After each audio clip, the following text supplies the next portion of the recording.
మహాజ్ఞాని తపస్సంపన్నుడు అయిన వ్యాసుడు ఒకరోజు తన శిష్యులతో కలిసి భిక్షాటన కోసం కాశీలో ఉన్న ప్రతి ఇంటికి వెళ్ళాడు.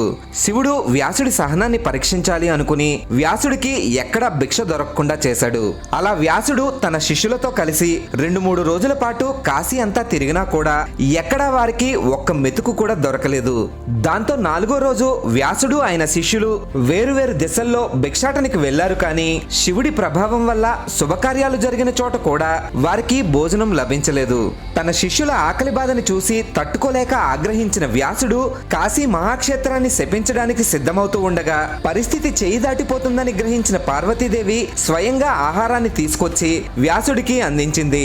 పార్వతీదేవి జరిగిన విషయాన్ని వ్యాసుడికి చెప్పి నేటి నుండి కాశీలో నిత్యం అన్నదానం జరుగుతూ కాశీకి వచ్చిన ప్రతి ఒక్కరి ఆకలి తీర్చుతూ అన్నపూర్ణేశ్వరిగా పిలువబడుతుందని పార్వతీదేవి వ్యాసుడికి మాట ఇచ్చింది.